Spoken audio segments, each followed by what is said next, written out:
I'm Ashton Addison from Blockwest Capital for Investment Pitch Media and the Crypto Coin Show. And today on Blockchain Interviews, we have Dr. Nick Almond, the founder of finance.vote.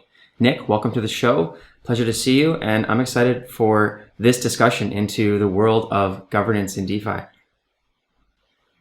Great to meet you, Ashton. Yeah, thank you for inviting me along. You're very welcome. Let's dive straight into this because I know your team has a suite of decentralized applications that is impressive, really, but there's only so much we can talk about because it seems your team is expanding into every facet of solutions that are needed in DeFi. There is a lot to solve right now. If you could kick it off for the viewers with just a high-level overview of finance.vote and some of those solutions, then we can dive into those details. Sure. So yeah, we're like you've mentioned, we're quite a broad spectrum kind of DeFi project. I would say very high level, what we're interested in is decentralization. So all of our applications facilitate the creation of new decentralized applications themselves, new ways of doing governance. And we think the route into decentralization is by incorporating more people and getting involved in their projects, and that requires voting technology.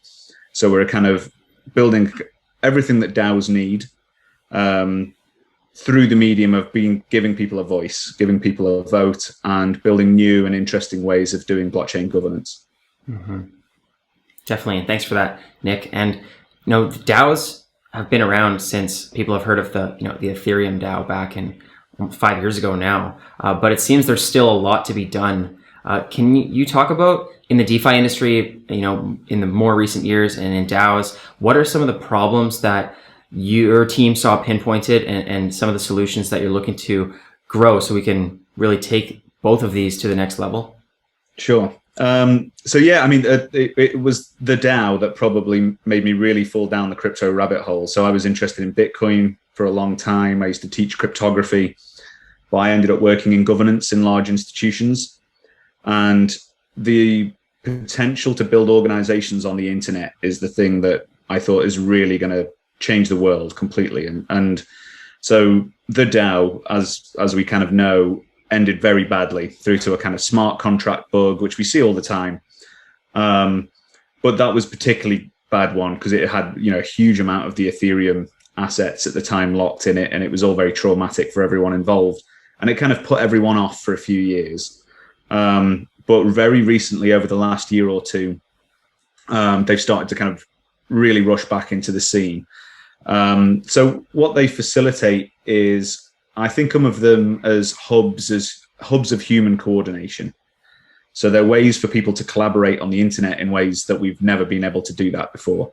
So organizations, they're basically a blank canvas to do any kind of collaborative activity. People can work together in them, create value, productive outcomes. And DAOs allow that to happen on the internet with people we don't necessarily trust or know. So the potential of them is just absolutely amazing. They're kind of organizations are like the building blocks of humanity. So, but they're very, very early. At the moment, we've just been using them to pool assets and decide how to spend them together with very rudimentary voting technologies. And we're basically trying to build the upgrade so we can do much more stuff in DAOs. We can collaborate more effectively. And they're all implicitly built around tokens, and they have their own crypto economies. So what we've been trying to build is the things that will build sustainable DAOs. So things that will allow them to bootstrap a new economy, manage their tokens effectively, reach consensus, be able to come to good decisions, and also manage the assets that they've got. So there's a lot of foundational work that needs to be done to really take this idea of decentralized organizations into the where it needs to go for really be transformative for how we work and collaborate on the internet. So we're building these individual little modular applications that each do something that we feel these kind of organizations need. Like organizations need a payroll department, they need ways for managing their assets, for coordinating people. And each of these dApps do one of those things that we think decentralized organizations will need. Mm-hmm. Yeah, well said. And yeah, there are so many functions that normal centralized organizations do that need to be programmed into decentralized autonomous organizations. And the DAO really was so rudimentary, having only a couple functions. As more people start to move organizations onto the internet, they're going to need all these functions. And there are so many of them. And I know your team's already been working on some of the foundational dApps for, building a little bit more functionality into DAOs. Maybe you could talk about where you started building those dApps and what you saw as most important to expand into the DAO functionality. Sure. So organizations in the centralized world, I've worked in big ones in the past and been involved in governance systems, but I'm very aware that what needs to happen in DAOs is very different. So, in conventional organizations, you can kind of be in the same building as everyone. You can manage them in very different ways, and they don't generally have tokens. So they're much more implicitly about digital assets, and so it's about managing those assets and being able to work with people that you might not even be able to look at, and they're just accounts. So you have to deal with things like Sybil resistance, which is when people set up multiple accounts and start to attack governance systems with them. So each individual bit of what we've created is designed to, at the moment, go through the life cycle of these organizations. So everything from being able to raise some capital and vest the tokens properly. So we're starting to see, as the market's got a bit more dicey, some teams are dumping tokens and rug pulls are starting to happen. So we've got a application called Bank, which is about storing those assets and emitting them in over time in a way that users can trust. So the teams can't dump them because they don't have access to them. And the initial investors are vested in a way where they don't have huge amounts of liquidity that allows them to control the market. So the kind of first component is managing the initial asset distribution well, and then bootstrapping liquidity. So we've got a token auction, which is a bit like an IDO launchpad, but it's built around token price discovery. And the ether collected with that goes to bootstrapping a decentralized market. And then we've got a liquidity mining solution called Yield, which then goes on to build exchange depth for the size of the organization, and it all implicitly linked to governance. So the Yield application is liquidity mining, but that the users control, and it stops huge token whales coming in and taking all the tokens. So that's the kind of our bootstrapping suite that gets everything up and running. And then we've now got a developing governance suite, which uses quadratic voting to reach consensus in a really interesting way. So we've got everything that gets you to take off now. And then in the future, we've got these voting systems that allow you to make good decisions and decide how to spend your assets properly and manage your treasury properly. Definitely. Yeah, that makes total sense. In starting a company, you're going to need to raise capital. You're going to need to make sure that it's allocated properly and that there are the proper treasury rules so that the team isn't, dumping or moving funds and tokens when it's not authorized. So that's really interesting to hear.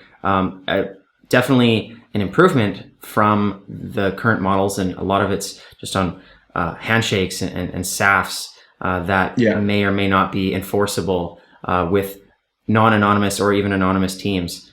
So with the internet, as you mentioned, with the Sybil attacks, people could set up multiple accounts and pretend to be multiple people and gain more control. And it's hard to tell if it's on the internet and you're not in person and seeing that that's actually only one person. So it's interesting to see how there's those different rules once you move it onto the internet and people can hide behind their keyboards. Absolutely. Yeah. So as you continue to develop this out and now roll it into the market, how do you see this as a top to bottom movement into the market where teams will just start adopting it because they see the incentives, or more of a bottom up where people will actually be requesting, hey, you need to, if you want us to invest in a project, you need to be following the rules of finance.vote and make sure that it's all done properly. How do you see that playing out as you roll into the market? I think it's both. I think it depends how deep into a bear market we get. The tougher times get, the more it will get to a point where the user side will start demanding that these things happen. Mm-hmm. So we're already starting to see the trust models fail on quite a lot of crypto projects. And that just gets worse and worse if the market conditions get worse. Mm-hmm. So hopefully we don't get there. But I think we'll increasingly see teams choosing to adopt good practices, because it genuinely makes the system more sustainable into the future.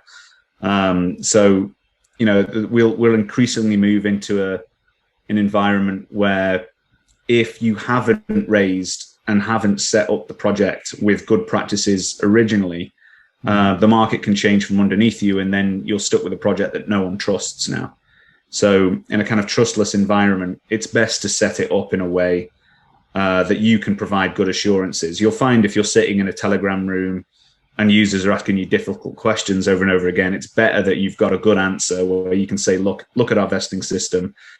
This is how you're going to get a voice. This is how we did our token launch, and it was all fair.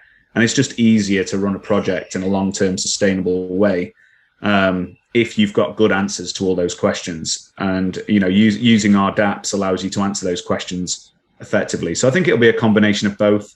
I think, you know, teams will get more mature. I think a lot of these things, people didn't even realize that they were good practices. Mm-hmm. But I think that kind of market intelligence is starting to emerge now, that it kind of need to do it that way. So a bit of both, I think. Yeah, great answer, Nick. And you're right. I think, you know, sometimes people don't realize how good they have it, or in this case, how bad they have it, and what actually can be improved in the system. And when they take a look at how governance really should be in proper internet organizations, they'll realize how early on the crypto industry is right now. And absolutely. You mentioned the Launchpad helping incubate projects and get their tokens locked in, having vesting. And I also want to talk about the finance.vote token as well, because I know that's integrated into the dApp suite and into the ecosystem. Can you talk about the FVT token, how it integrates, how it plays a role in these DAOs starting up? Yeah, sure. So, I've been very, very interested in token economics for a long time. So there's lots of different reasons for different utility for the token. So we started the network with what we call day one utility, which is like we wanted something the token could do from the very first day of the network launching. And the FVT token is essentially spent or burnt for setting up an identity in the system. So you can buy an ID, which is an NFT.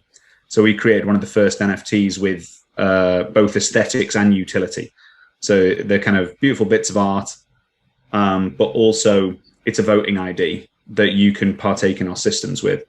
So as a kind of slightly tangential project for now, we've got a prediction market where users can vote on the future performance of tokens, and this will eventually trend into being a kind of treasury management type tool. So FVT is used for burning, you know, to gain to transform the fungible token into a non-fungible token, which gives you voting rights in the system, makes you a citizen in our system. It's a voter ID. And then the FVT token itself is used for token weighted voting, like in other governance systems. But because we use quadratic voting, even small amounts of tokens can give you a meaningful voice in the system. So we use a combination of these NFTs and the token to its power in the system. The more of the FVT token you have, the more influence you'll have in the system in the future. Mm-hmm. But elsewhere, we really like this kind of burning mechanic, and the tokens are spent rather than us collecting them back into the DAO. Quite often we will take percentages of the dApps as they're deployed. So for example, if someone does a token launch on our platform, the FVT token will either be burnt or stored in the DAO, depending on the governance decision. We've also got an auction system for selling NFTs. And we've got an actually new primitive, which we're quite excited about, called the incinerator, which allows people to pay in Ethereum, but then will from a decentralized exchange buy our token and burn it in fees. So we think our token, essentially, the fees get sort of equally distributed to everyone by burning the token. So that's our kind of fee model. And there's kind of going to be a lot more to come down the line, but that's the kind of broad utility set at the moment. The incinerator, very cool, Nick. That's great to hear.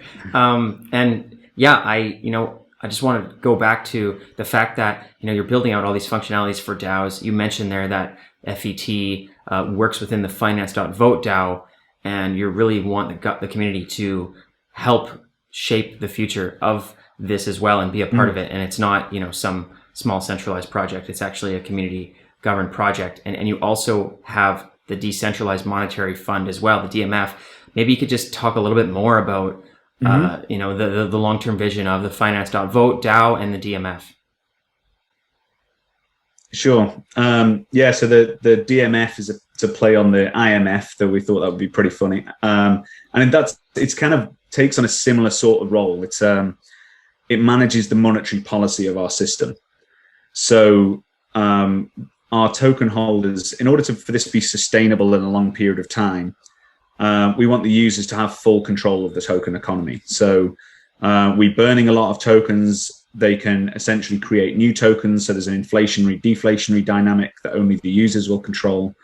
So we might want to give more tokens for liquidity mining in the future, for example, and the users can control that. And all of our systems have these dials that allow them to tune the token economics. So rather than it being fixed for forever, the whole token economy has these kind of movable dials that the users can tune by token voting. And that's kind of what our sort of decentralized monetary fund will do. It controls the monetary policy. It'll also control our treasury. So in the future, we're hoping to have quite a substantial FVT treasury that we can pay people from. And they will also be able to choose the kind of distribution system. So our bank system will be a kind of decentralized payroll. And the DAO there will decide who gets paid for what projects go next. And we've got a kind of dynamic roadmap that if you look at our website, you'll see a little skill tree-like non-linear roadmap, and our users can steer us around that. So yeah, we're quite excited about our DAO.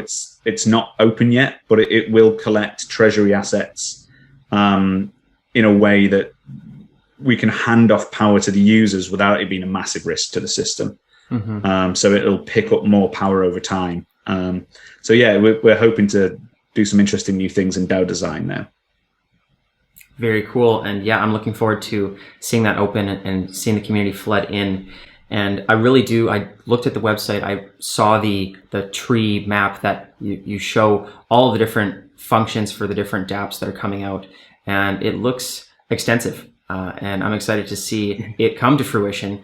It's not going to take a day, but I know your team's working hard. And maybe you can give a quick high-level overview of what you and your team are focused on for the next few months and mainly the rest of 2021. Sure.